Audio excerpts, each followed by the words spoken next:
Assalamualaikum warahmatullahi wabarakatuh. Pemirsa Hikmah Daily yang dirahmati Allah Subhanahu wa taala, lama tak berjumpa, terakhir di bulan Ramadan. Di Syawal ini alangkah baiknya saya mengucapkan taqabbalallahu minna wa minkum salihal a'mal, kullu amin wa antum bi khair, minal aidina wal faizin. Kita sempurnakan dengan mohon maaf lahir dan batin. Alhamdulillahirabbil alamin.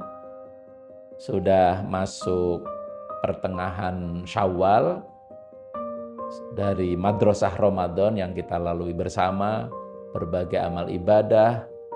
Kita bersama-sama menyemangati untuk berburu fadilah, pahala, keutamaan Ramadan. Selain saya, banyak juga yang mengungkapkan berbagai amal ibadah Ramadan yang kita buru pahalanya. Tentu selain saum, ada qiyamul lail, ada tilawatul Quran, ada infak, sedekah, dan berbagai, termasuk iktikaf ya puncaknya, dan berbagai amal ibadah lainnya. Dan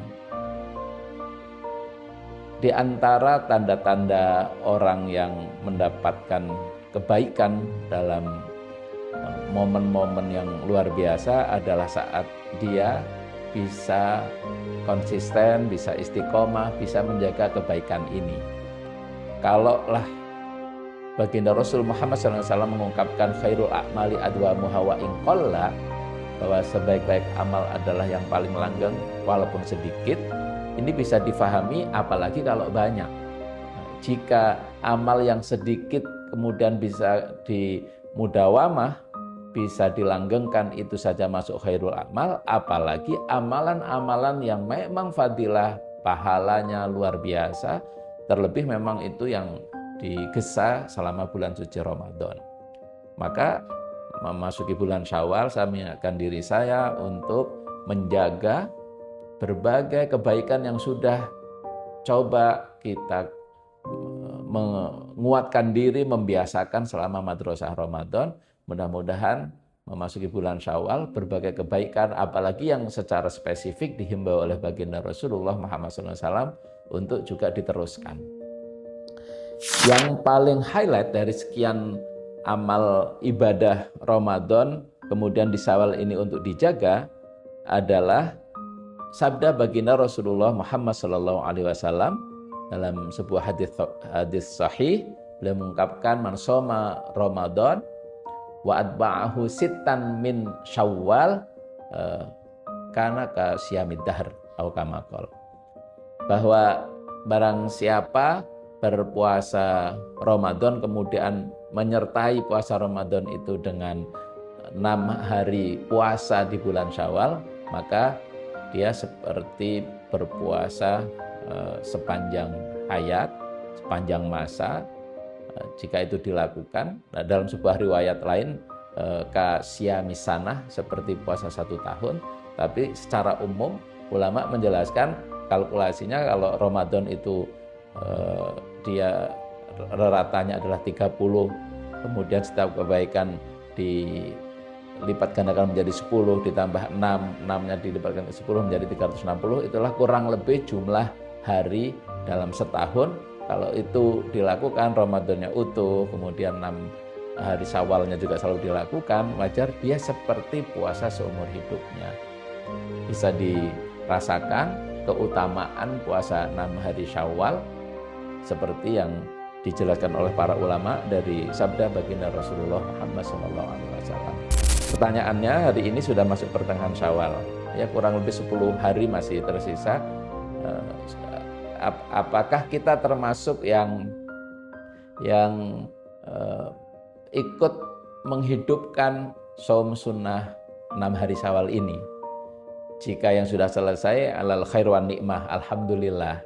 Jika yang masih berproses, mudah-mudahan bisa cukup 6 hari Syawal. Jika yang belum, masih ada waktu. Kuatkan 30 hari Ramadan kita mampu, biidznillah dengan azam yang kuat, insya Allah Allah akan mudahkan bisa puasa 6 hari Syawal. Toh masih tersisa hari kurang lebih 10 hari terakhir Syawal ini. Dan memang tantangan kita di setiap amal ibadah yang pahalanya besar, tantangannya memang kadang-kadang kondisi kita ini agak kurang sesuai lah. Syawal ini dari mulai hari pertama yang memang nggak boleh puasa, hari kedua dan seterusnya, ada aktivitas-aktivitas yang menyebabkan kita kadang-kadang nggak enak kalau mau melakukan puasa sunnah. Entah itu ada kegiatan kantor, kegiatan organisasi, kegiatan keluarga, tetangga, dan seterusnya. Terlebih di Indonesia ada kebiasaan yang ini memang tradisi yang memang perlu dilestarikan juga, anjang sana, anjang sini. Kalau anjang sana kan yang jauh ya, kalau dekat anjang sini. Halal bihalal ya, lebaran yang kebiasaan dari kegiatan halal bihalal lebaran, salah satu ritualnya kan makan-makan bareng. Nah ini memang tantangannya. Seperti tantangan di Ramadan 10 hari terakhir, di berbagai kesempatan, saya termasuk juga mengingatkan, susahnya warga Indonesia untuk melakukan iktikaf 10 hari 10 malam. Karena aktivitas kita justru peak, kondisi puncak kegiatan masyarakat Indonesia, dari mulai mudiknya, apalagi pedagang ya, itu puncak orang di perdagangan, perniagaan, kebutuhan lebaran dan seterusnya. Pemerintah juga harus sampai turun langsung karena saking luar biasanya kegiatan masyarakat Indonesia untuk menyambut bukan hanya Idul Fitrinya, tapi suasana lebaran, halal bihalal dan seterusnya. Ini memang tantangan-tantangan tersendiri, tapi apapun, karena itu juga ada sisi baiknya kita ambil, silaturahmi, saling memaafkan, kemudian mulai dari nol dalam tanda kutip ya, yang dalam arti positif, untuk kemudian kita mengisi berbagai kebaikan. Ini tetap harus seimbang antara kesolehan sosial dengan berbagai aktivitas lebaran, halal bihalal, syawalan dan seterusnya, dengan solehan spiritual, hubungan kita silatunabillah, hubungan kita kepada Allah, mengikuti apa yang dianjurkan oleh baginda Rasulullah Muhammad SAW. Coba cek toples kita, apakah isi-isi kue lebarannya sudah habis atau belum. Jangan sampai